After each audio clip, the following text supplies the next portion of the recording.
NLP అంటే neuro linguistic programme అండి. అసలు మనం దీన్ని తెలుసుకోబోయే ముందు మన మైండ్ గురించి తెలుసుకుందాం. మన మైండ్‌లో స కాన్షియస్ మైండ్, సబ్‌కాన్షియస్ మైండ్ అని 2 రకాలుంటుంది. సో, మనకెప్పుడు మన ఇన్ఫర్మేషన్ అనేది సబ్‌కాన్షియస్ మైండ్‌లోనే ఉంటుంది. మనం ఆ సబ్‌కాన్షియస్ మైండ్ నుంచి ఇన్ఫర్మేషన్ తీసుకొని, మనం ఏదైనా బిహేవియర్ గానీ, మన ఏదైనా విషయాల్లో రెస్పాన్స్ గానీ, మనం యాక్షన్స్ గానీ దాని నుంచి తీసుకునే మనం చేస్తాం. కాన్షియస్ మైండ్ ఓన్లీ 5% ప్రభావం ఉంటుంది. మిగతాదంతా సబ్‌కాన్షియస్ మైండే చేస్తుంది. ఈ సబ్‌కాన్షియస్ మైండ్‌లో ఇన్ఫర్మేషన్ అనేది మనకి ఎలా ఇస్తాము అంటే, మనం చిన్నప్పటి నుంచి కూడా మన మదర్ వూమ్‌లో ఉన్నప్పుడే కొన్ని ఫీలింగ్స్, ఎమోషన్స్ అనేది నేర్చుకుంటాం. ఆ తర్వాత మనకి పుట్టిన దగ్గర నుంచి 7 ఇయర్స్ వరకు మన చుట్టూ ఏదైతే జరుగుతున్నాయో, వాటి నుంచి మనం ఇన్ఫర్మేషన్ అనేది తీసుకుంటాం. అప్పటి వరకు చైల్డ్ మైండ్‌లో అది చాలా ప్లెయిన్‌గా ఉంటది. కానీ ఇక్కడి నుంచి మనం ఒక్కొక్కటి తీసుకుంటూ ఇన్ఫర్మేషన్ సబ్‌కాన్షియస్ మైండ్‌లో ఫీడ్ చేసుకుంటాం. ఆ తర్వాత మనం పెరిగే కొద్దీ కూడా ఏదైనా సిట్యుయేషన్ వచ్చినప్పుడు అక్కడున్న ఇన్ఫర్మేషన్ నుంచి మన యాక్షన్స్ అనేది వస్తుంటాయి. అక్కడక్కడ ప్రోగ్రామింగ్ అంతా జరుగుతూ ఉంటదనమాట. దాన్ని మనం అర్థం చేసుకోవడం ద్వారా ఈ న్యూరో లింగ్విస్టిక్ ప్రోగ్రామింగ్ అనేది మనకి ఉపయోగపడుతుంది. అసలు బ్రెయిన్‌లో న్యూరాన్స్, సెల్స్ అనేవి ఉంటాయండి. సో, ఈ న్యూరాన్స్ ఏంటంటే, వాటిని ఒక లాంగ్వేజ్‌గా మార్చి, మనకి అవుట్‌పుట్ ఇస్తాయి. దాని నుంచి మనం ఎలా రియాక్ట్ అవ్వాలి, మనం ఏం చేయాలి అనేది ఆధారపడి ఉంటుంది. సో, ఈ ప్రోగ్రామింగ్ ద్వారానే మన ప్రాసెస్ అంతా జరుగుతుంది. మనం ఏదైనా ఇబ్బంది ఉన్నప్పుడు, మనం మళ్ళీ మన ఆ ఇన్ఫర్మేషన్‌ని రీప్రోగ్రామింగ్ చేసుకోవచ్చు. మనకి పాజిటివ్‌గా మన లైఫ్‌లో ఎలా వెళ్ళాలి అనే విషయంలో రీప్రోగ్రామింగ్ చేసుకోవడాన్ని ఈ ఎన్ఎల్‌పి ద్వారా మనం నేర్చుకుంటాం అనమాటండి. సో, అదంతా మనం చెప్పుకునే కొలిది మనకర్థమవుతుంది. అసలు ముఖ్యంగా బ్రెయిన్‌లో మనకి ఇన్ఫర్మేషన్ అనేది ఇది అనమాటండి మొత్తం అంతా గూడా. దాన్ని మనం మార్చుకునే దగ్గర ఏదైనా విషయంలో మనకి ఇబ్బందొచ్చింది. సపోజ్ అక్కడ మనం ఏం చేయాలి అనేది మనం కాన్షియస్‌గా మార్చుకోవడం ఈ ఎన్ఎల్‌పి టెక్నిక్స్ ద్వారా మనకి తెలుస్తుందనమాటండి. సో, ఈ ఎన్ఎల్‌పి అనేది నేర్చుకోవడం చాలా ఉపయోగకరంగా ఉంటుంది. అసలు ఈరోజు మనం ఎన్ఎల్‌పి గురించి తెలుసుకుంటున్నాం గాబట్టి, అసలు ఎన్ఎల్‌పి హిస్టరీ ఏంటో మనం ఇప్పుడు చూద్దాం. వీళ్ళు అమెరికాలో సైంటిస్టులనమాటండి. ఈయన జాన్ గ్రైండర్ గారు. ఈయన ప్రొఫెసర్. ఈయన లాంగ్వేజ్ ప్రొఫెసర్ అండ్ సైకాలజిస్ట్ కూడా. ఈయన శిష్యుడేమో రిచర్డ్ బ్యాండ్లర్ అనమాటండి. ఈయనేమో మ్యాథమెటిషియన్ అండ్ కంప్యూటర్ సైంటిస్ట్ కూడా. వీళ్ళిద్దరూ గురు శిష్యులు. వీళ్ళనుకున్నారు, అసలు సక్సెస్ అనేది కొంతమందికే వస్తుంది. అసలు వాళ్ళు అప్లై చేసే ఫార్ములా ఏంటి? ఇది తెలుసుకొని మనం అందరికీ ఇద్దామని రీసెర్చ్ చేశారండి. సో, వీళ్ళిద్దరూ కలిపి రీసెర్చ్ చేసి మనం అందరికీ ఇద్దామని వాళ్ళు ఒక ముగ్గురు సైకాలజిస్ట్‌ని అబ్జర్వ్ చేశారు. వీళ్ళ ముగ్గురు కూడా సైకాలజిస్ట్‌లనమాటండి. సో, ఈయనేంటంటే రిగ్డ్ పెరిస్ అనే ఆయన గెస్టాల్ట్ థెరపిస్ట్. ఈ థెరపీ ద్వారా మన లోపల మనం ఏదైనా ఒక నెగెటివ్ ప్యాటర్న్ ఉంటే దానిని మనం పాజిటివ్‌గా ఎలా మార్చుకోవచ్చు, ఎలా ప్రోగ్రామింగ్ చేయొచ్చు అనే విషయంలో క్లయింట్స్‌కి తెలియజేసి, వాళ్ళ బిహేవియర్ వెంటనే మార్చుకునేలాగా, వాళ్ళకి వాళ్ళే అర్థం చేసుకొని మార్చుకునేలాగా థెరపీలు ఇస్తూ ఉంటారనమాటండి. ఈయన దగ్గరికి వెళ్ళిన క్లయింట్స్ ఎవరైనా సరే, వాళ్ళ బద్ధ శత్రువులైనా సరే, ఇంక ఒకళ్ళనొకళ్ళు ఇంక చంపేసుకుందామన్నంత కసి ఉన్నా సరే, ఆయన దగ్గరికెళ్ళిన తర్వాత వాళ్ళ ప్యాటర్నే మొత్తం చేంజ్ అయిపోతుంది. బయటకొచ్చేసరికి కొన్ని సెషన్స్ తీసుకున్న తర్వాత వాళ్ళు చాలా పాజిటివ్‌గా మారిపోయి ఒక సక్సెస్‌ఫుల్‌గా లైఫ్‌ని లీడ్ చేసే విధంగా అన్ని విషయాల్లో అర్థం చేసుకోగలుగుతున్నారు. ఈ మేడం ఫ్యామిలీ థెరపిస్ట్ అండి. ఈ వెజ్జీరియా సెటైర్ అనే ఈవిడ ఏంటంటే ఏ జంటలైనా ఈమె దగ్గరికి వెళ్ళినప్పుడు, మేము ఒక్క క్షణం కూడా రిలేషన్‌షిప్‌లో ఉండలేము. మేము వెంటనే ఈ క్షణం విడిపోవాలి. లైఫ్ అనేది చాలా అస్సలు బాలేదు అని అనుకునే వాళ్ళు కూడా ఈమె చెప్పిన విధానంలో వాళ్ళ వాళ్ళ ఆలోచనని మార్చుకొని, అక్కడున్న సిట్యుయేషన్‌ని అర్థం చేసుకొని, వీళ్ళ లైఫ్‌ని హ్యాపీగా లీడ్ చేస్తూ రిలేషన్‌షిప్‌లో చాలా హెల్తీ రిలేషన్‌షిప్ మెయింటైన్ చేస్తూ ఉండే విధంగా ఈవిడ కౌన్సెలింగ్ చేస్తారు. సో, అంతలాగా వాళ్ళు మారిపోతారనమాటండి. ఈయన మిల్టన్ ఎరిక్సన్. ఈయన హిప్నోథెరపీస్ ద్వారా చాలా మార్చేస్తూ ఉంటారు. అసలు ప్రోగ్రామింగ్ మారిపోతూ ఉంటది. ఆలోచన విధానం మారిపోద్ది. పెర్సెప్షన్ కూడా మారిపోతూ ఉంటది. ఈ క్లయింట్స్ వీళ్ళ ముగ్గురి దగ్గరికే వెళ్ళిన క్లయింట్స్ ఆళ్ళు ఒక సెషన్ తీసుకున్న, ఎన్ని సెషన్స్ తీసుకున్నా సరే అసలు మొత్తం చేంజ్ అయిపోతున్నారు వాళ్ళు. అంతకుముందు ఉన్న వాళ్ళ లైఫ్ స్టైల్ గానీ, వాళ్ళు ఆలోచించే విధానం గానీ, వాళ్ళు తీసుకునే స్టెప్స్ గానీ మొత్తం చేంజ్ అయిపోతుంది. అసలు ఏం జరుగుతుంది? అని వీళ్ళిద్దరూ కూడా మన ముందు చెప్పిన ప్రొఫెసరు, ఆయన శిష్యులు కూడా ఇద్దరు ఆలోచించారు. అసలు ఏంటి వీళ్ళు చెప్పేది? వీళ్ళకి చెప్పే విధానం ఏంటి? అసలు లాంగ్వేజ్ ఏంటి? ఎలా ఒక వ్యక్తిని ఇంతగా మార్చేయగలుగుతున్నారు? అని వీళ్ళని బాగా స్టడీ చేసిన తర్వాత వాళ్ళకర్థమైంది. ఏంటంటే ఈ సైంటిస్టులు ఒక లాంగ్వేజ్‌ని మారుస్తున్నారు. మనం బ్రెయిన్‌కి ఇన్ఫర్మేషన్ ఏం చేస్తాము? ఒక థాట్స్ రూపంలో ఇస్తాం మనం. ఆ థాట్స్ మళ్ళీ మనం తీసుకొని దాన్ని మనకి ఒక లాంగ్వేజ్ రూపంలో ఇచ్చి, మనకి యాక్షన్ ఎలా చేయాలనే ఇన్ఫర్మేషన్ మన బ్రెయిన్ మనకు తిరిగిస్తుంది. దాని ద్వారా చేస్తున్నాం. సో, అదే లాంగ్వేజ్ ఒక్కొక్కసారి మన బ్రెయిన్‌లో ఏదైనా నెగెటివ్ బిలీఫ్స్ కావచ్చు, ఫియర్స్ కావచ్చు ఉన్నప్పుడు, మనకది అవుట్‌పుట్ బయటకొచ్చేసరికి ఒక్కొక్కసారి ఆ సిట్యుయేషన్ అనేది మనం బ్యాడ్‌గా ఒక్కొక్కసారి జరిగిపోతూ ఉంటది. అలా జరుగుతున్నప్పుడు ఆ లాంగ్వేజ్‌ని మనం పాజిటివ్ వైపుకెలా మార్చుకోవాలి అనేది మనకి చేసి చూపెట్టారనమాటండి. ఆళ్ళు మనకిచ్చారు. దాన్ని మనం కాన్షియస్‌గా గూడా మనం మార్చుకోగలుగుతాం. మన లైఫ్‌ని మనం అనుకున్నట్టుగా మన మైండ్ చేంజ్ చేసుకొని లీడ్ చేయగలుగుతాం సక్సెస్‌ఫుల్‌గా అనేది వీళ్ళు మనకి చెప్పి ఎన్ఎల్‌పీని మనకి పరిచయం చేశారు. ఈ ఎన్ఎల్‌పీలో ముఖ్యంగా టూల్స్ అండ్ టెక్నిక్స్ ఉంటాయి. వీటిని మనం ఉపయోగించడం ద్వారా మన మైండ్ సెట్‌లో మనకి క్లారిటీ వస్తుంది. మన పర్సెప్షన్, మన గోల్స్ ఏంటి అనేది ప్రతి సిట్యుయేషన్‌ని చూసే విధానంలో మార్పొస్తుంది. మనం ఇంకా ఎక్కడ చేంజ్ చేసుకోవాలి మన ఆలోచనల్ని అనేది ఈ టూల్స్ ద్వారా మనం తెలుసుకోగలుగుతాం. అట్లా మన చిన్న ఎక్స్‌పెరిమెంట్ చేద్దామండి ఇప్పుడు. అదేంటంటే ఇప్పుడు నేను క్లాప్స్ కొట్టమని చెప్తాను. ఒక క్షణం. క్లాప్స్ కొట్టండి అందరూ. హ్యాండ్స్ ఇలా పెట్టండి. క్లాప్స్. అంటే నేను క్లాప్స్ అన్నప్పుడు మీకు ముందు థాట్ వచ్చిందా? మీరు యాక్షన్ చేసారా? ఎవరైనా చెప్తారా? చెప్పండి. అన్‌మ్యూట్ చేసుకోండి. థాటే వచ్చింది మేడం. థాట్ వచ్చిన తర్వాత మనం యాక్షన్ హ్మ్. చేసాం. అవును. మన బ్రెయిన్‌లో జరిగే ప్రోగ్రామింగ్ అదే సార్. అంటే ఫస్ట్ మనం ఒక వర్క్ మనం చెయ్యాలి అని అనుకున్నప్పుడు ఫస్ట్ మనకి థాట్ వస్తుంది. ఆ థాట్ నుంచి ఒక లాంగ్వేజ్ అక్కడ లోపల ప్రోగ్రామింగ్ జరిగి మన బిహేవియర్‌లోకొస్తుంది. అక్కడి నుంచి మన యాక్షన్‌లోకొస్తుంది. సో, ఇదంతా ఒక ప్రాసెస్ బ్రెయిన్‌లో జరుగుతుంది. అది మన బ్రెయిన్‌లో ఉన్న ఇన్ఫర్మేషన్ బట్టే కదండీ వస్తుంది. ఇప్పుడు మనం ఏంటంటే, ఒక చోట మనం బయటికెళ్ళాము. బయటికెళ్ళినప్పుడు అక్కడ రోడ్డు మీద ఏదైనా ఒక లారీ వచ్చేస్తుందనుకోండి, బ్రేక్ డౌన్ అయిపోయి వస్తుంది. మనం ఇమ్మీడియేట్‌గా ఏం చేస్తాము? చెప్పండి సార్. ఎవరైనా చెప్పండి పర్వాలేదు. ఆ లారీ అనేది వస్తుంది అంటే మనం దానికి ప్రమాదం జరుగుతది. మనం తప్పుకోకపోతే అని ఇన్ఫర్మేషన్ ఉంది. మనం తప్పుకుంటాం. అదే చిన్న పిల్లలైతే ఏం చేస్తారు రోడ్డు మీద వాళ్ళకి తెలీదు. ఇన్ఫర్మేషన్ లేదు. అక్కడ ఏం జరుగుతదో రోడ్డు మీద వాహనాలు తిరిగితే ఏం జరుగుతదో అంటే ఇంకా ఇన్ఫర్మేషన్ ఆ బ్రెయిన్‌లో ఫీడ్ అవ్వలేదు. సో, వాళ్ళేం చేస్తారు అడ్డుగా వెళ్ళిపోతారు.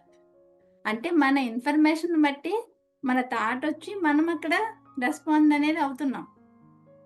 ఆ ఇన్ఫర్మేషన్ మనకి కరెక్ట్‌గా ఉన్నది కాబట్టి, అక్కడ మనం తప్పుకోకపోతే మనకు ప్రమాదం జరుగుతుందని అక్కడ పాజిటివ్‌గా కరెక్ట్ ఇన్ఫర్మేషనే మన బ్రెయిన్‌లో ఉంది. సో, మనం వెళ్ళాం. కానీ ఒక్కొక్కసారి మనకి ఆ ఇన్ఫర్మేషన్ కరెక్ట్‌గా ఉండకపోవచ్చు. ఒక్కొక్కసారి మన నెగెటివ్ ఇన్ఫర్మేషన్ కూడా మనకు తెలియకుండానే మన బ్రెయిన్‌లో ఫీడ్ అయిపోతూ ఉంటది. అలాంటప్పుడు మనం ఆ విధంగానే కూడా రెస్పాండ్ అయ్యే ప్రమాదం ఉంది. కాబట్టి అది మనం గుర్తించాలి అంటే, మనం ఆ విషయాల్ని మనకు మనంగా చెక్ చేసుకుంటూ ఉండాలి. ఏది పాజిటివ్ ఇన్ఫర్మేషన్? మనం ఎక్కడ పాజిటివ్‌గా స్పందిస్తున్నాము? ఎక్కడ సక్సెస్‌ఫుల్‌గా ముందుకు వెళ్తున్నాము? ఏది మనకి అడ్డుకునే నెగెటివ్ ఇన్ఫర్మేషన్? మనని ముందుకు వెళ్ళకుండా ఆపే ఇన్ఫర్మేషన్ ఏది? అనేది మనం కేటగరైజ్ చేయడానికి ఆ అవేర్‌నెస్ అనేది మనకు తెలియడం వల్ల లైఫ్‌లో త్వరగా మనం అనుకున్న గోల్‌ని రీచ్ అవ్వగలుగుతాం. సక్సెస్‌ఫుల్‌గా మనం జర్నీ అనేది ముందుకు వెళ్తుంది. కాబట్టి ఇది ఒక సైంటిఫిక్ అప్రోచ్ అనమాట అండి. సైకలాజికల్‌గా మనకు మనం ఒకవేళ మన బ్రెయిన్‌లో మనకి గాని డిసంపవరింగ్ మెసేజ్ గాని, ఇన్ఫర్మేషన్ గాని ఉంటే మనకి మనంగా దాన్ని రీప్రోగ్రామింగ్ చేయొచ్చు ఈ టెక్నిక్స్ ద్వారా. మనకి సక్సెస్‌ఫుల్ వైపుకి మనం వెళ్ళేలాగా ఎంపవరింగ్ ఇన్ఫర్మేషన్ అనేది మనం కాన్షియస్‌గా మనం దానికిస్తాం. దానివల్ల మన లైఫ్‌లో ఏ ఏరియా అయినా సరే, మనం ఒక కెరియర్ కావచ్చు, మన ఫైనాన్షియల్‌గా కావచ్చు, రిలేషన్‌షిప్ కావచ్చు, మనం డెవలప్ చేసుకుంటూ ముందుకెళ్ళే అవకాశం ఉంటుందనమాట అండి. సో, ఇది మనం ఎన్ఎల్‌పి మైండ్ టెక్నిక్స్ ద్వారా మనకిది సాధ్యమవుతుంది తెలుసుకోవడం ద్వారా. ఇక్కడ మనం ఏం చేయగలుగుతాం ఇది తెలుసుకోవడం ద్వారా? మనం ఫియర్స్‌ని ఓవర్‌కమ్ చేస్తాం. సపోజ్ మనకి చాలా భయాలుంటాయి. మనకు తెలీదు. అవి ఎప్పుడు మన మైండ్‌లోకొచ్చాయో కూడా మనకు తెలీదు. అంటే మన ఎన్విరాన్మెంట్‌లో చిన్నప్పుడు ఎప్పుడో వచ్చుండొచ్చు. ఆ భయాల్ని మనం పోగొట్టుకోవాలి అంటే, మనం కాన్షియస్‌గానే ఆ ఫియర్స్‌ని పోగొట్టుకోవాలి. జనరల్‌గా మనకి లేడీస్‌కేంటంటే, మన ఫ్యామిలీస్‌లో మీరు చాలా లిమిటెడ్‌గా ఉండాలి. మీరు చాలా పెద్ద బరువు పనులు చేయలేరు. మీరు వెయిట్ లిఫ్టింగ్ లాంటివి చేయలేరు. మీ ఫిజికల్‌గా మీరు చాలా తక్కువ స్ట్రాంగ్‌గా ఉండలేరు అని చెప్తా ఉంటారు. సో, ఆ ఫియర్ ఈ లేడీలో ఉండిపోయిందనుకోండి, వాళ్ళు తర్వాత చేయడానికి ఏదైనా అలాంటి వాటిలకి వెళ్ళడానికి వెయిట్ లిఫ్టింగ్ లాంటి వాటిలకి వెళ్ళడానికి వెనక పడతారు. భయపడతారు. సో, ఆ భయాల్ని జయించి ముందుకు వెళ్ళే వాళ్ళు కూడా ఉన్నారు. మన ఇండియాకి గోల్డ్ మెడల్ తీసుకొచ్చే వాళ్ళు ఉన్నారు. అలాంటి భయాలేవైనా ఉన్నప్పుడు మనం వాటిని తొలగించుకొని ఓవర్‌కమ్ చేసినప్పుడు మాత్రమే ముందుకెళ్తాం. మనం ఆ ఫియర్స్‌ని ఓవర్‌కమ్ చేయాలి అంటే, మనం ఖచ్చితంగా ఈ మైండ్ టూల్స్, టెక్నిక్స్‌ని ఎన్ఎల్‌పిని ఉపయోగించి మనం బయటికి రాగలుగుతాం. అలాగే మనకి చాలా డౌట్స్ వస్తుంటాయి. సపోజ్ కొత్తగా బిజినెస్ స్టార్ట్ చేయాలని ఎవరైనా అనుకుంటే, అమ్మో! ఈ బిజినెస్‌లో సక్సెస్ అవుతామా లేదా? కాంపిటీషన్ ఎక్కువుంది. ఇలాంటి డౌట్స్ అన్నీ వస్తుంటాయి. ఈ డౌట్స్‌ని కూడా మనం ఈ మైండ్ టూల్స్ ద్వారా మనం క్లియర్ చేసుకోగలుగుతాం. ఎమోషనల్‌గా కూడా కొంతమందికి స్టెబిలిటీ తక్కువుంటది. అది కూడా మనం ఎమోషనల్‌గా కూడా స్ట్రాంగ్ అవుతాం వీటి ద్వారా. ఇప్పుడు కమ్యూనికేషన్ అనేది రిలేషన్‌షిప్‌లో బెటర్ కమ్యూనికేషన్ ఇంప్రూవ్ అవుతూ ఉంటది. రిలేషన్‌షిప్‌లో మనకి కం చాలా కమ్యూనికేషన్ చాలా బెటర్‌గా ఉండటం, చాలా స్మూత్‌గా హ్యాండిల్ చేయటం అనేది చాలా అవసరం అవుతుంది. ఇప్పుడు రిలేషన్‌షిప్‌లో ఎక్కువ ప్రాబ్లమ్స్ ఎందుకొస్తున్నాయంటే ఒక సైడే మనం ఆలోచించడం అలవాటు చేసేసుకున్నారు అందరూ కూడా.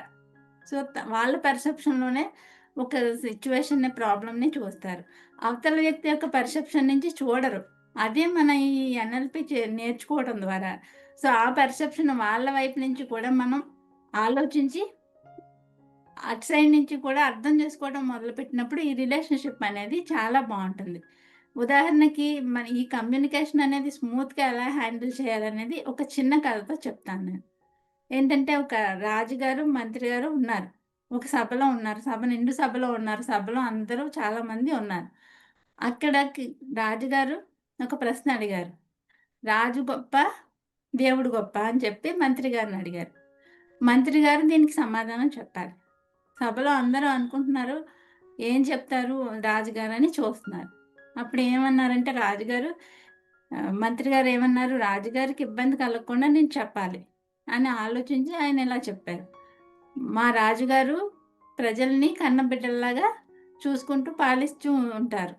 ఆయన ఎప్పుడూ కూడా రాజ్యం సుభిక్షంగా ఉండేలాగా ప్రజల కోసం కష్టపడతారు. దొంగల నుంచి, శత్రువుల నుంచి కూడా కాపాడుతూ ఉంటాడు. న్యాయాన్ని అందరికీ సమానంగా ఇస్తూ ఉంటారు. ఇంత గొప్ప వ్యక్తిని రాజుగా పొందిన మేమందరం చాలా అదృష్టవంతులం. మేమెంతో అదృష్టం కలిగి ఉండడం వల్ల ఈ రాజ్యంలో పుట్టాము అని చెప్తారు. చెప్పి తర్వాత అంటారాయన ఫైనల్‌గా ఇంత మంచి రాజుని తయారు చేసి మాకిచ్చిన దేవుడు తయారు చేసినందుకు ఒక మార్క్ ఎక్కువ పొందాడు అని చెప్తారు. ఇక్కడ ఏమైంది? సో, రాజుగారు ఇక్కడ నొచ్చుకునే అవకాశం లేదు. రాజుగారి గుణాలనే ఆయన పొగిడారు. ఇంకొక విషయం మనమందరం నమ్మేది యూనివర్సల్ పవర్ అనేది అది అల్టిమేట్ అనే నమ్ముతాం. అక్కడ మన నమ్మకాన్ని దెబ్బతీయకుండా ఆయన తెలివిగా, స్మూత్‌గా హ్యాండిల్ చేయగలిగారు. సో, ఈ విధంగా ఆ రిలేషన్‌షిప్‌లో ఇంత స్మూత్‌గా హ్యాండిల్ చేయగలగాలి అంటే మనకు ఆ టెక్నిక్స్, ఈ మైండ్ టూల్స్ ద్వారా మాత్రమే మనకొస్తాయి. కాబట్టి రిలేషన్‌షిప్ అనేది మంచిగా ఇంప్రూవ్ అవుతుంది. రిలేషన్‌షిప్ అనేది మన ఫ్యామిలీలోనే కాకుండా మన సొసైటీలో, వర్క్ ప్లేస్‌లో కూడా ఉంటుంది కాబట్టి, మనం వీటి ద్వారా కూడా మనం స్మూత్‌గా మాట్లాడడం, హ్యాండిల్ చేయటం అనేది నేర్చుకుంటాం. వీటి ద్వారా మనం గోల్స్‌ని అచీవ్ చేయగలుగుతాము. క్లారిటీగా అచీవ్ చేస్తాము. కాన్ఫిడెన్స్ ఉంటది. ఇవన్నీ కూడా మనకి ఎన్ఎల్‌పి నేర్చుకోవడం ద్వారా వస్తుంది. అలాగే మన సక్సెస్‌ఫుల్ ఒక మైండ్ సెట్ కూడా ఎలా ఉండాలి? మనం ఒక సక్సెస్‌ఫుల్ పర్సన్‌గా ఉండాలంటే మనం ఎలా ఆలోచించాలి? ఈ విషయాలన్నీ కూడా మనకి క్లారిటీగా తెలుస్తాయి. అలాగే ప్రతి వ్యక్తి జీవితంలో కూడా కొన్ని పాస్ట్ మెమరీస్ అనేవి ఉంటాయి. అవి బాధిస్తూ ఉంటాయి మనల్ని. వాటి నుంచి ఒక్కొక్కసారి బయటికి రాలేకపోతాం కూడా. వాటి నుంచి బయటికి వచ్చే టెక్నిక్స్ కూడా ఈ ఎన్ఎల్‌పిలో ఉన్నాయి. వీటి ద్వారా నేర్చుకుని ఆ పాస్ట్ ట్రామాస్ గానీ, ఆ మెమరీస్‌ని కానీ మనం డిలీట్ చేసి, హ్యాపీగా మన మైండ్ సెట్‌ని మార్చుకోగలుగుతాం. దాని ద్వారా మన లిమిటెడ్ బిలీఫ్స్ అన్నీ బ్రేక్ చేసుకోగలుగుతాం. ఇది మన ఎన్ఎల్‌పి గురించి నేను బ్రీఫ్‌గా ఈరోజు మనం తెలుసుకున్న అంశాలండి. ఎన్ఎల్పి అంటే న్యూరో లింగ్విస్టిక్ ప్రోగ్రామింగ్. అవునండి. అవును. మేడం మేడం చెప్పినట్టు ఏంటంటే మనము ఇప్పుడున్న స్థితి నుంచి మనం ఏదైతే అనుకుంటున్నాం డిజైరు, మనం ఈ స్థితిలో ఉండాలని మనం అనుకోము. ఇంకా పై స్థానాలకు వెళ్ళాలని అనుకుంటాము. అలా వెళ్ళడానికి ఎన్ఎల్పి అనేది ఒక బ్రిడ్జ్ లాగా పనిచేస్తుందండి. ఇందులో చాలా టూల్స్ ఉంటాయి. టెక్నిక్స్, స్ట్రాటజీస్ ఉంటాయి అన్నట్టు. అవి టూల్స్ అంటే ఏంటి? ఇప్పుడు సక్సెస్ అయ్యే వాళ్ళందరూ కొన్ని టూల్స్ వాడుతున్నారు, కొన్ని టెక్నిక్స్ వాడుతున్నారు, స్ట్రాటజీస్ వాడుతున్నారు. అందుకనే వాళ్ళు సక్సెస్ అవుతున్నారు. అయితే వాళ్ళ నుంచి కాపీ చేసి, వాళ్ళని మోడలింగ్ చేసి, వాళ్ళ ద్వారా కనిపెట్టబడిందే ఈ ఎన్ఎల్పి అన్నట్టు. మనం కూడా వాళ్ళలాగా తొందరగా సక్సెస్ కావాలంటే ఏం చేయాలి? వాళ్ళు ఏం చేస్తున్నారో మనం ఏం చేయాలి? వాళ్ళ టెక్నిక్స్ అనేది మనకిస్తుంది ఎన్ఎల్పి అనేది. ఆ టెక్నిక్సే ఈ ఎన్ఎల్పిలో ఉంటాయి. ఎన్ఎల్పి అంటే చెప్పాలంటే ఎన్ అంటే న్యూరో అండి. న్యూరో అంటే మన న్యూరాన్స్, మన బ్రెయిన్ లో న్యూరాన్స్ ఉంటాయి. మన బ్రెయిన్ లో ఉన్న సెల్స్ ని మనం న్యూరాన్స్ అంటాం, న్యూరాన్ సెల్స్ అంటాం. అందులో ఇన్ఫర్మేషన్ ఉంటుంది.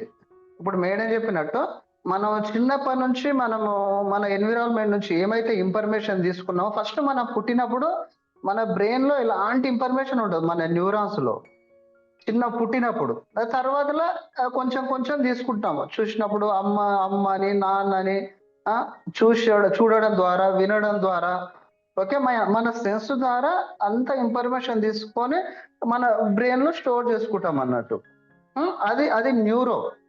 అంటే మన ఎన్వైరన్మెంట్ నుంచి మనం ఇన్ఫర్మేషన్ తీసుకొని మన న్యూరాన్స్ లో స్టోర్ చేసుకోవడాన్ని మనం న్యూరో అంటున్నాము. లింగ్విస్టిక్ అంటే ఆ ఇన్ఫర్మేషన్ ఏంటంటే మనము ఎన్వైరన్మెంట్, మనం ఇన్ఫర్మేషన్ చూస్తాం, మన సెన్సెస్ ద్వారా మాత్రమే చూస్తాము. దాన్ని మనం దానికి ఒక లాంగ్వేజ్ ఇస్తాం మన ఓన్ గా. ఒక దాన్ని చూసామంటే మనం అందరం సమానంగా దాన్ని అర్థం చేసుకోము. ఒక్కొక్కరం ఒక్కొక్క విధంగా అర్థం చేసుకుంటాం. అంటే ఎవరి లాంగ్వేజ్ వాళ్ళకు ఉంటుంది, సొంత లాంగ్వేజ్ ఉంటుంది. అంటే మన ఓన్ లాంగ్వేజ్ దానికి ఇవ్వడం లింగ్విస్టిక్ అంటే. ఓకే, ఆ ప్రోగ్రామింగ్ అంటే ఆ విధంగా మనం చూసి మన ఓన్ లాంగ్వేజ్ ఇచ్చి మన బ్రెయిన్ లో ఆ ఇన్ఫర్మేషన్ స్టోర్ చేసుకున్న దాన్ని మనం ప్రోగ్రామింగ్ అంటాం. ప్రోగ్రామింగ్ అంటే అది సెటప్ ప్యాటర్న్స్ లాగా స్టోర్ అయిపోతుంది అన్నట్టు, ఒక ప్యాటర్న్స్ లాగా. ఇప్పుడు ఆటోమేటిక్ అది ప్రోగ్రామింగ్ మనం ఏదన్నా చూసినప్పుడు ఆటోమేటిక్ గా బిహేవియర్ వస్తూనే ఉంటది. మనం ఒక మంచి ఫ్రెండ్ని చూసాము, ఆయన చూసినమంటే మనకు ఒక హ్యాపీనెస్ వస్తుంది. లేదంటే ఒక శత్రువుని చూసాం, వాడు మనల్ని ఎప్పుడో మోసం చేసిండు అని చూసినాం అనుకో, చూసి నమ్మటే ఆటోమేటిక్ ఒక అభిప్రాయం అనేది ఆయన మీద ఏర్పడుతుంది. అది ఒక ప్రోగ్రామ్. అంటే చూసి నమ్మటే విత్ ఇన్ సెకండ్లలో, మిల్లీ సెకండ్లలో వచ్చేస్తుంది. ఎందుకంటే అది ఆల్రెడీ ప్రోగ్రామింగ్ అయిపోయింది కాబట్టి. ఓకే, ఇది ప్రోగ్రామింగ్ అండి. మనలో ప్రతి దానికి ఒక్కొక్క ప్రోగ్రామింగ్ ఉంటుంది. ప్రతి విషయానికి కొన్ని ప్రోగ్రామింగ్స్ ఉంటాయి అన్నట్టు. అలాంటివి చాలా ప్రోగ్రామింగ్స్ మనలో ఉంటాయి అన్నట్టు. ఇది ఎన్ఎల్పి అంటే న్యూరో, లింగ్విస్టిక్ అంటే లాంగ్వేజ్, ఎల్ అంటే లాంగ్వేజ్, అది పి అంటే ప్రోగ్రామింగ్. ఇదండి. Okay madam, thank you. Thank you sir. ఇప్పుడు సార్ చెప్పింది, నేను చెప్పింది కూడా మనల్లో ఉన్న ఈ ఇన్ఫర్మేషన్ ఏదైతే ఉందో మనం మార్చుకోవడం అనమాట అండి. మనకి కావాల్సిన విధంగా కూడా మనకి అనుగుణంగా మార్చుకుని మనం సక్సెస్ వైపుకి వెళ్ళడం ఈ ఎన్ఎల్‌పి మైండ్ టూల్స్ ద్వారా మనకి తెలుస్తుంది. దీనిని మైండ్ టూల్స్ ద్వారా ఉపయోగిస్తామనేది మన సబ్‌కాన్షియస్ మైండ్ గురించి కొంచెం తెలుసుకుంటే, సబ్‌కాన్షియస్ మైండ్ అనేది ఒక చిన్న పిల్ల లాంటిదనమాట. దానికి మనం ఒక లాంగ్వేజ్‌లోనే దానికి అర్థమయ్యే విధంగా చెప్పగలిగినప్పుడు మాత్రమే, అది మనం ఇచ్చే ఇన్ఫర్మేషన్‌ని అది పాజిటివ్ అయినా, మనకు ఉపయోగపడేదైనా అది తీసుకుంటుంది. కానీ మనం ఊరికే మామూలుగా చెప్పినా అది తీసుకోదు. కాబట్టి దానికి ప్రతి ఒక్కళ్ళకి కూడా అది ఏ విధంగా తీసుకుంటుంది, ఆ టెక్నిక్స్‌ని ఉపయోగించి మాత్రమే మనం చెప్పగలుగుతాము. ఇది మనం అర్థం చేసుకోవాలంటే ఒక చిన్న కథ ద్వారా నేను చెప్తానండి. అది వినండి. అంటే ఇప్పుడు మనం ఎలా ప్రోగ్రామింగ్ చేయాలి? ఒక సబ్‌కాన్షియస్ మైండ్‌కి ఎలా చెప్పాలి అనేది ఒక చిన్న కథ చెప్తాను. ఒక రజని అనే ఒక మేడమ్ ఉన్నారు. ఆవిడకి ఒక చిన్న బాబు. తనేంటంటే అఖిల్ అనే బాబున్నాడు. చాలా చిన్నోడు. వాడికి 5 ఇయర్సే ఉంటాయి. తనకి ఒకసారి జాండీస్ వచ్చింది. అది చూసుకోకపోవడం వల్ల కొంచెం సివియర్ అయింది. ఆ అబ్బాయికి కొద్ది రోజులు హాస్పిటలైజేషన్ కూడా చేయాల్సొచ్చింది. ఆ అబ్బాయికి సివియర్ అవ్వటం ద్వారా ఎక్కువ వామిటింగ్స్ అవ్వటం, ఫీవర్ ఎక్కువగా రావడం, చాలా ఎనర్జీ అనేది లో అయిపోయింది. చిన్న పిల్లోడు. డాక్టర్ గారు కొద్ది రోజులు ట్రీట్మెంట్ ఇచ్చిన తర్వాత, చాలా పెద్ద ప్రమాదం తప్పింది. మీరు జాగ్రత్తగా ఉండాలి. ఓ 3 మంత్స్ వరకు మీ అబ్బాయికి ఫుడ్ అనేది చాలా జాగ్రత్తగా ఇవ్వాలి అని చెప్పారు. మసాలాలు గానీ, ఆయిల్ ఫుడ్ గానీ అవన్నీ తీసుకోకూడదని చెప్పి ఇంటికి పంపించేశారు. అలాగే కొద్ది రోజులు అయిపోయిన తర్వాత ఈ అమ్మాయి రజనీ వాళ్ళ తమ్ముడు మ్యారేజ్ ఉంది. ఇంట్లో ఫంక్షన్ ఉంది. సమ్మర్ హాలిడేసే. సరే వెళ్ళాలి కదా! మరి ఇంట్లో మ్యారేజ్. బయట మ్యారేజ్ అయితే మనం వెళ్ళకపోయినా పర్వాలేదు. ఇప్పటి వరకు ఇంట్లోనే ఉన్నారు కాబట్టి, బాబు ఏదైనా అట్రాక్ట్ అవుతాడేమో ఫుడ్ విషయంలో పేచీ పెడతాడని, అందరూ కూడా ఇంట్లో ఏది కనిపించకుండా సాఫ్ట్ ఫుడ్డే తీసుకుంటూ ఉన్నారు. బాబుకి చెప్తున్నారు, అర్థం చేసుకుంటున్నాడు, ఇలాగే తినాలి అంటున్నాడు అని చెప్తుంటే వింటున్నాడక్కడ. సో, ఇప్పుడు పెళ్ళికి వెళ్ళాలి. వెళ్ళే ముందు ఈ రజని బాబుతో, ఈ అబ్బాయితో చెప్పారనమాట. మనం పెళ్ళికెళ్తున్నాం గదా! నీకు ఇంత హెల్త్ ఇష్యూ వచ్చింది. చాలా ఇబ్బంది పడ్డావు కదా! నువ్వు ఇంత జ్వరమొచ్చింది. నీకు ఇంజెక్షన్స్ ఇచ్చారు. సెలన్ కూడా ఇచ్చారు. ఇన్ని చేశారు కాబట్టి నువ్వు ఫుడ్ జాగ్రత్తగా తీసుకోవాలి. అన్నీ అక్కడ తింటే మళ్ళీ ఇలాంటి ప్రాబ్లమ్ వస్తుంది అని చెప్పిందావిడ. చెప్పినప్పుడు బాబు అన్నీ చాలా బుద్ధిగా ఉన్నాడు. అమ్మ నువ్వు చెప్పినట్టే వింటానమ్మా. నేను అక్కడికి వెళ్ళిన తర్వాత అలాగే ఉంటానమ్మా అని చెప్పాడు. బాబుకి వాళ్ళ డ్యాడీ కూడా అన్నీ చెప్పారు. తను చాలా బుద్ధిగా ఉన్నాడు. విన్నప్పుడు వీళ్ళనుకున్నారు ఓకే. ఇక్కడ 15 రోజుల నుంచి ఇలానే ఉంటున్నాడు. అక్కడికి వెళ్ళిన తర్వాత కూడా బాబు జాగ్రత్తగానే ఉంటారని చెప్పి వాళ్ళు ఊరే వెళ్లారు. వెళ్ళిన తర్వాత ఈ రజని అక్కడికి వచ్చిన తర్వాత పెళ్లి పనుల్లో ఆ పేరెంట్స్ వేరే పనుల్లో బయటికెళ్లారనమాట. ఇంక రజని బాబుని చూసుకుంటూ ఇంట్లో ఉంది. వాళ్ళ అమ్మమ్మ గారు లేరు బయటికెళ్లారు. ఆ రోజు బాబు ఏం చేశాడు, ఇక్కడంతా అమ్మ చెప్పిందంతా విన్నాడు.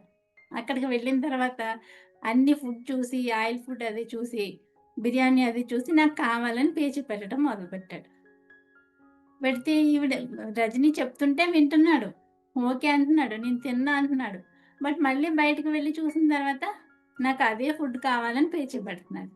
మరి ఈ బాబుకి ఎలా చెప్పాలి? ఆవిడకి అర్థం కావట్లేదు. వీడేమో చిన్న బాబు.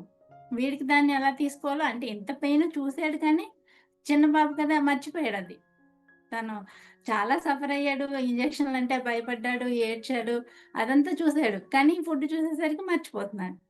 ఇంకా ఈ రజని అనుకుంది సో సివియర్‌గా బాబుకి ప్రాబ్లమ్ వచ్చింది. ఇలా అయితే మళ్ళీ హెల్త్ డిస్టర్బ్ అయిపోతది. ఇంక నేను ఇంటికెళ్ళిపోదాము. సరే కళ్యాణ మండపానికి ఆ రోజు మ్యారేజ్ డే రోజు వద్దాము అని చెప్పేసి వాళ్ళ మదర్ బయట నుంచి వచ్చిన తర్వాత మదర్‌తో చెప్తదనమాట. నేను ఇక్కడ ఉండను. ఇంకా పెద్ద ప్రాబ్లమ్ అయిపోద్ది. వీడు వినట్లేదు అని చెప్పి. అప్పుడు మదర్ అంటారు, "నేను చాలామంది పిల్లల్ని చూసాను. నేను ప్రయత్నిస్తాను. ఆ తర్వాత అప్పుడు నువ్వు ఆలోచించుద్ది గాని" అని చెప్పి బాబుని తీసుకొనెళ్తారు రూమ్‌లోకి. తీసుకెళ్ళి బాబుని అడుగుతారు. "ఎందుకు నువ్వు పేచీ పెడుతున్నావు?" అంటే, "నేను అది తినలేకపోతున్నాను అమ్మమ్మ. నాకు బిర్యానీ కావాలి. నాకిష్టం" అని చెప్తాడు. సో, సరే అప్పుడు బాబుకి ఆవిడ ఎలా చెప్పారు? అంటే బాబుకి అర్థమయ్యే లాంగ్వేజ్‌లో చెప్పినప్పుడు మాత్రమే బాబు వింటాడు. రజని ఏంటంటే అక్కడ బాబుకి నీకు హెల్త్ ఇష్యూ ఇలా జరిగింది కదా! నీకు మళ్ళీ హెల్త్ డిస్టర్బ్ అవుద్ది అని తన వేలో తను చెప్తుంది. బట్ బాబుకి అర్థమవుతుంది. అప్పుడు చెప్పినంత సేపు వింటున్నాడు. కానీ ఫుడ్ చూసేసరికి అక్కడే టెంప్ట్ అయిపోతున్నాడు. ఈవిడేం చేశారు అమ్మమ్మ, అలా కాదు నాన్న అని కూర్చోబెట్టి అంటే బాబుకి దానికంటే కూడా ఇంకొక ప్లెజర్ మూమెంట్ ఏదైనా చూపెట్టాలి. ఒక టెక్నిక్ యూజ్ చేయాలామె. ఏం చేశారు, నీకు సైకిల్ అంటే చాలా ఇష్టం గదా! చాలా రోజులుగా నువ్వు సైకిల్ అడుగుతున్నావు కదా! నీకు లాస్ట్ మంతే సైకిల్ కొందామని మావయ్య అనుకున్నాడు. కానీ నీకు హెల్త్ బాలేదు కదా! నువ్వు చాలా నీరసం అయిపోయావు. చాలా ఫీవర్ వచ్చేసింది. నువ్వసలు లేవలేని పరిస్థితుల్లో అయిపోయావు. అమ్మ నిన్ను బాత్రూమ్‌కి కూడా ఎత్తుకొని తీసుకెళ్తేనే నువ్వెళ్ళావు. అప్పుడు నువ్వు సైకిల్ మరి ఎలా మేనేజ్ చేస్తావు? ఎలా సైకిల్ వాడుకుంటావు? అందుకే మామయ్య నీకు సైకిల్ కొనలేదప్పుడు. సో, ఇప్పుడు నీకు ఎనర్జీ వచ్చిన తర్వాత, బావున్న తర్వాత నీకు సైకిల్ ఇస్తాను, కొంటానంటున్నాడు మావయ్య అని చెప్పారు అమ్మమ్మ. చెప్పినప్పుడు బాబు అన్నీ అడిగాడు. అమ్మమ్మ సైకిల్ ఏ కలర్ ఉంది? నువ్వు షాప్‌కెళ్ళి చూసావా అంటే, "ఆ! లాస్ట్ మంత్ చూసాను. బుక్ చేశాము సైకిల్‌ని" అని చెప్పి, "నీకిష్టమైన రెడ్ కలర్ సైకిలు" అని అమ్మమ్మ సైకిల్‌ని చెప్తూ వర్ణిస్తూ చెప్తున్నారు. ఈ బాబుకేంటంటే అక్కడ ఇమాజినేషన్ కనిపిస్తుంది. ఆ సైకిల్ అంతా కనిపిస్తుంది. ఇంకోటి గుర్తొచ్చింది. తన ఫ్రెండు కొత్త సైకిల్ కొనుక్కున్నానని ఈ బాబుకి చాలా చూపెట్టాడనమాట ఆనందంగా. సో, అప్పుడు అనుకున్నాడు నాకు సైకిల్ లేదు కదా అని. వీడికి మనసులో ఏముంది? నేను కూడా సైకిల్ కొనుక్కున్నాక నా ఫ్రెండ్‌కి చూపెట్టాలి. సో, ఇవన్నీ వాడు ఇమాజినేషన్ చేసుకుంటున్నాడు. సైకిల్ కొన్నట్టు ఫ్రెండ్స్‌కి చూపెట్టినట్టు. అప్పుడేమైంది ఫుడ్ విషయం మర్చిపోయాడు. అప్పుడు అమ్మమ్మ అన్నారు, "నువ్వు ఈ సైకిల్ కావాలి కదా!" అంటే, "కావాలి అమ్మమ్మ" అని చెప్పాడు. అప్పుడు అమ్మమ్మ ఏమన్నారు, "నువ్వు ఫుడ్ తినేస్తే ఇప్పుడు నీకు మళ్ళీ జ్వరమొస్తుంది. నీకు మళ్ళీ ఇంజెక్షన్స్ ఇవ్వాలి. నువ్వు మళ్ళీ అలాగే నీరసంగా అయిపోతావు. నువ్వు మళ్ళీ లేవలేవు. నీకు ఓపిక ఉండదు. అమ్మ అలా అయితే ఎత్తుకున్నప్పుడు తీసుకెళ్ళాల్సొచ్చిందో బాత్రూమ్ కూడా అలా అయిపోతే నువ్వు వాడుకోలేవు. అలా అయిపోతే మళ్ళీ మావయ్య ఇప్పుడు కొనడు నీకు. మళ్ళీ ఆ ఎనర్జీ లెవెల్స్ మళ్ళీ పెంచుకునే వరకు నీకు సైకిల్ రాదు" అని అమ్మమ్మ అలా చెప్పారనమాట. అప్పుడు వాడేం చేశాడు, అర్థం చేసుకున్నాడు. వాడి భాషలో అమ్మమ్మ చెప్పారు. వాడికి ఎలా అర్థమవుతుందో ఆ లాంగ్వేజ్‌లోనే అమ్మమ్మ చెప్పారు. వాడికప్పుడేమైంది, ఈ ఫుడ్ అనేది చిన్నదే అనిపిచ్చింది. తక్కువ ప్లెజర్ ఒస్తది దాని నుంచి. ఆనందం తక్కువొస్తది. ఈ సైకిల్ అనేది వాడికి పెద్దది.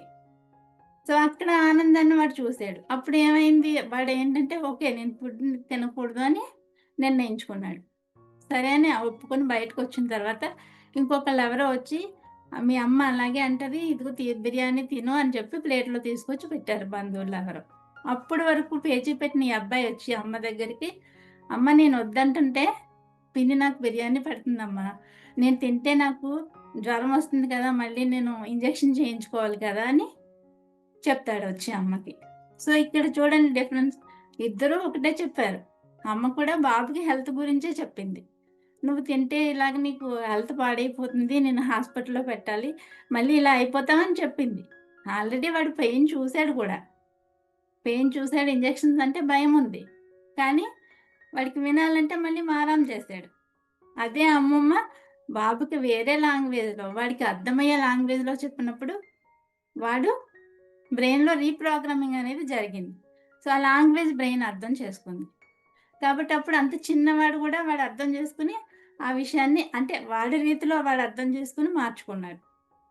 కాబట్టి ఇదే టెక్నిక్ మనందరికీ కూడా ఉపయోగపడుతుందనమాట. మనం ఎంత పెద్దవాళ్ళమైనా కూడా మన సబ్‌కాన్షియస్ మైండ్ అనేది తొందరగా అది అంగీకరించదు. మనం చాలా ప్లాన్ చేసుకుంటాం.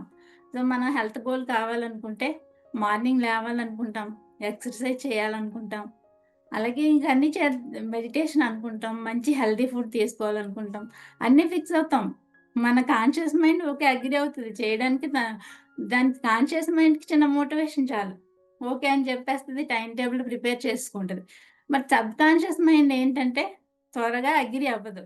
దానికి హాయిగా నిద్రపోవాలి, కంఫర్టబుల్‌గా ఉండాలి. మంచిగా అన్ని ఫుడ్ బావుంటే కనపడగానే అది హోటల్ ఫుడ్ అయినా సరే తీసేసుకోవాలి. ఈ ఒక్క రోజే కదా! అని అనుకుంటూ ఉంటది. ఆ సబ్‌కాన్షియస్ మైండ్ అలా ఒప్పుకోవాలి అంటే దానికి మనం ఈ హెల్త్‌కి సంబంధించిన ఒక పిక్చర్ అనేది ఇమాజినేషన్ క్లియర్‌గా చూపెట్టగలగాలి. మనం హెల్త్‌ని పొందినప్పుడు మన లైఫ్ ఎలా ఉంటుంది అనేది చూపెట్టాలి. రిలేషన్‌షిప్‌లో కూడా మనం అది ఒప్పుకుని సబ్‌కాన్షియస్ మైండ్ మనం ఏదైతే ఇన్‌స్ట్రక్షన్స్ ఇచ్చామో అది ఫాలో అవ్వాలి అంటే రిలేషన్‌షిప్‌లో మనం ఆ సక్సెస్‌ని సాధించినప్పుడు అది ఏంటనేది దానికి మనం చూపెట్టినప్పుడు అది ఖచ్చితంగా ఫాలో అవుతుంది. సో, ఈ లాంగ్వేజ్ ద్వారా మనం ఏ ఏరియా అన్నా డెవలప్ చేసుకోవాలనుకున్నప్పుడు, మనం ఆ ఇమాజినేషన్ ద్వారా దాన్ని చూపెట్టినప్పుడు అది మార్చుకోవడానికి అవకాశం ఉంది. ఈ టెక్నిక్స్ అన్నీ కూడా మనం ఈ ఎన్ఎల్‌పిలో ఈ మైండ్ టూల్స్ ద్వారా మనం నేర్చుకుంటాం. ఇవి నేర్చుకుని అప్లై చేసినప్పుడు మన లైఫ్‌లో 100% ఎంతో కొంత మనం ప్రతి ఒక్కళ్ళు దీన్ని నేర్చుకుని అప్లై చేసిన ప్రతి ఒక్కళ్ళు కూడా ట్రాన్స్‌ఫర్మేషన్ అనేది చూస్తారు. గ్రోత్ అనేది చూస్తారు. డెవలప్‌మెంట్ అనేది చూస్తారు అందరూ. కాకపోతే మనకొచ్చే ఆ ట్రాన్స్‌ఫర్మేషన్ మనం ఎంతవరకు దాన్ని పాటిస్తున్నాము అనే దాని మీద ఆధారపడి ఉంటుంది. కానీ 100% ప్రతి ఒక్కళ్ళకి రిజల్ట్ అయితే ఎంతో కొంత వస్తుంది. మనం 100% మనం రెస్పాన్సిబిలిటీతో మనం చేసినప్పుడు మనం ఎక్కువ రిజల్ట్ పొందుతాం. అది తక్కువ చూపెట్టినప్పుడు అది తక్కువ రిజల్ట్ పొందుతాం. కానీ మనం ఈ టెక్నిక్స్‌ని మనం వాడటం ద్వారా మనం ఏదైతే కోరుకుంటున్నామో, ఏ గోల్‌ని రీచ్ అవ్వాలనుకుంటున్నామో, వాటిని రీచ్ అవ్వడానికి మనకి వే అనేది ఈ మైండ్ టూల్స్ ద్వారా, ఎన్ఎల్‌పి ద్వారా మనకి చూపెట్టగలుగుతుంది. ఇదండి ఈరోజు నేను మైండ్ టూల్స్ గురించి, ఎన్ఎల్‌పి గురించి నేను కొంచెమే చెప్పాను. జస్ట్ దాని ఇంట్రడక్షన్ అంతే. సో, వీటిని మనం ముందు ముందు తెలుసుకునే ద్వారా మనం ఎలా అప్లై చేయాలి? ఎలా మన లైఫ్‌ని డెవలప్ చేసుకోవాలి? మన సక్సెస్ వైపుకి ఎలా వెళ్ళాలి? అనేది మనం తెలుసుకుంటాం ముందు ముందు. Thank you all. Thank you so much. ఇప్పుడు మీకేదైనా డౌట్స్ ఉంటే అడగొచ్చండి. ఈ ఈ టాపిక్ నేను ఈరోజు చెప్పిన టాపిక్ మీద ఏదైనా అడగొచ్చు. సో, మీ అందరికీ నేను ఎంతో కొంత వాల్యుబుల్ ఇన్ఫర్మేషన్ ఇచ్చాననే అనుకుంటున్నాను. మీ సమయాన్ని నాకు కేటాయించినందుకు థాంక్స్ అండి అందరికి. హలో మేడం, ఇది అప్లై మన పైన మనం చేసుకునేదా? అవునండి. మనం చేసుకొని ముందు మనం చేసుకోవచ్చు. మనతో ఉన్న వాళ్ళకి కూడా మనం టెక్నిక్స్‌ని మనం చెప్పొచ్చు మేడం చెప్పే విధంగా. హెల్ప్ చేయొచ్చా? చేయొచ్చు మేడం. ఓకే, హ్మ్. Very nice. సో ఇనాక్టివ్ చేసేది వెరీ కష్టమైతుంది. ఎ వేరే ఎ వాళ్ళు ఇనాక్టివ్ చేసేది రీప్రోగ్రామింగ్ చేయాలా అంటే చెప్పొచ్చు, అంతేగాని అవును వాళ్ళు మేడం. వాళ్ళు చేసేటి చేయాలంటే మనము చేస్తే వాళ్ళు చేస్తారు. అవును మేడం. అది మనం చెప్పగలుగుతాము. బట్ మనల్ని చూసినప్పుడు వాళ్ళకి అర్థమైనప్పుడు ఎవరికైనా అర్థమైనప్పుడు వాళ్ళైతే ఖచ్చితంగా మారడానికి ప్రయత్నిస్తారు మేడం. Yes. అయినా నా నెగటివ్ థాట్స్ నుంచి పాజిటివ్ థాట్స్ చేసుకోవాలంటే అది సెల్ఫ్ ఇంట్రెస్ట్ ఉండాలి. ఇంట్రెస్ట్ ఉంటే విల్ స్ట్రాంగ్ అవుతుంది. అవునండి. అవును. అప్పుడు మనము నేను చేసేక అవుతుంది అనేది మన కెపాసిటీని డెవలప్ చేస్తాం. ఫస్ట్ ఓకే, మనం నైస్. నిర్ణయించుకోవాలి మేడం. మనం డెసిషన్ తీసుకున్నప్పుడు మాత్రమే మనం ముందుకెళ్ళగలుగుతాం మేడం. ఫస్ట్ అనేది ఎస్, మనం వెళ్ళాలనే ఒక డిజైర్ అనేది ఉండాలి కంపల్సరీ. ఎస్. తప్పు మనము ట్రై చేస్తే ఆ ఒక క్లారిటీ వస్తుంది, చెప్పేకి హెల్ప్ అవుతుంది. అవునవును. ఓకే మా, thank you. Thank you madam. Thank you.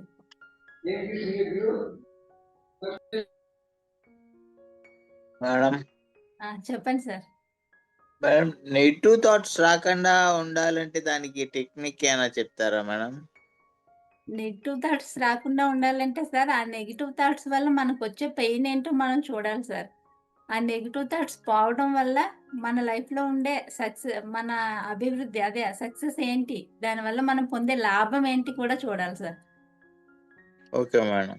అవి 2 మనం చూసి ఇమాజినేషన్ చేసి అది ఫీల్ అయినప్పుడు ఆటోమేటిక్‌గా మన నెగెటివ్ థాట్స్ అనేది వదిలేసి పాజిటివ్ వైపుకి మనం వెళ్తాం సార్. అంటే నేను ఎప్పుడు నెగిటివ్ థాట్స్ ఎందుకు వస్తున్నాయి, దానికి రీజన్ ఉందా మేడం? నేను పడ్డ సిచ్యువేషన్, వాడు అలాంటిది వరకు గతంలో జరిగిన సిచ్యువేషన్ ప్రకారం వాడు అలా చేయబట్టే కదా మేడం నాకు అయింది. ఇప్పుడు ఎలా ఆడితే అలా కాదు, నువ్వు అలా అంటున్నావు ఏంటి అంటున్నాడు మేడం. సార్ అంటే ఫస్ట్ థింగ్ మీరు పాజిటివ్ వైపుకి వెళ్ళాలని అనుకుంటున్నారు కాబట్టి సార్, నెగెటివ్ అనేది ఇబ్బంది పడుతున్నామని మీకు తెలిసింది కాబట్టి మీరు ఎక్కువ పాజిటివ్ సైడ్ వెళ్ళడానికి ఆ పాజిటివ్ అంశాలనే చూడాలి సార్. ఇంకా ఈ వెనక్కి నెగెటివ్ సైడ్ మనం చూసినంత వరకు ఇవే కనిపిస్తాయి సార్. మనం ఓకే ఏదైతే మేడం. ఇంప్రూవ్ చేసుకోవాలనుకుంటున్నామో, ఆ ఇంప్రూవ్ చేసుకోవాల్సిన అంశాన్నే మనం పదే పదే చూసినప్పుడు మాత్రమే మనం దాని మీద ఫోకస్ చేస్తాం సార్. మీకు పాజిటివ్ కావాలి అని అనుకుంటున్నారు కాబట్టి మీరు పాజిటివ్ సైడే చూడండి సార్. Okay madam. ఆ! అదే సార్. ఈ టెక్నిక్ అంటే అదే సార్. Okay madam. అది. Thank you sir. Okay madam. Thank you madam. Thank you. నా ఫోను నంబర్ నోట్ చేసుకోండి. స్క్రీన్ మీద కనిపిస్తుంది. అది నోట్ చేసుకోండి. అవసరమైతే ఏదైనా డౌట్స్ ఉంటే కాల్ చేయండి. తప్పకుండా చెప్తాను. ఇంకా ఏ టాపిక్ కావాలి అంటే ఆ టాపిక్ మీద నేను వీక్లీ వన్స్ ఒకసారి నేను ఫ్రీ క్లాస్ అనేది చెప్తానండి. మీరు ఏ టాపిక్ కావాలని నాకు మెసేజ్ చేసినా కూడా దాని గురించి నేను క్లాస్ చెప్పే అవకాశం ఉంటుంది. సో, మీరు గ్రూప్‌లో యాడ్ చేయాలి అని అనుకుంటే నాకు మెసేజ్ చేస్తే నేను నా గ్రూప్‌లో యాడ్ చేస్తానండి. Hello madam. నమస్తే మేడం. నమస్తే మేడం. చెప్పండి. మేడం నా పేరు రాజేశ్వరి మేడం. చెప్పండి మేడం. మేడం ఈరోజు మీరు ఎన్ఎల్‌పి గురించి చెప్పారు కదా మేడం. అవునండి. ఇది ఓన్లీ జస్ట్ ఇంట్రడక్షనే కదా మేడం. టెక్నిక్స్ అవన్నీ కూడా ఎప్పుడు చెప్తారు మేడం? నేను ఆల్రెడీ మిమ్మల్ని పర్సనల్‌గా కూడా కాల్ చేసి అడిగాను మేడం. అవును మేడం. చెప్తాను మేడం. మీరు కాల్ చేయండి. సార్ చెప్తాను. అదే ఇంట్రడక్షన్ ఇంకా ఎవరికైనా ఇంట్రెస్ట్ ఉంటే మీరు ఒక్కళ్ళే అడిగారు కదా! మీకు సెపరేట్‌గా క్లాసెస్ అనేది చెప్దామని నేను ఈరోజు ఇంట్రడక్షన్ అని చెప్పాను మేడం. ఓకే ఎవరైనా మేడం. ఇంట్రెస్ట్ ఉంటే యాడ్ అవుతారు. లేదంటే మనం మాట్లాడుకుందాం మేడం దీని గురించి. Okay madam. మళ్ళీ కాల్ థ్యాంక్ ఓకే. సరే madam. Thank you madam. Okay madam. Thank you.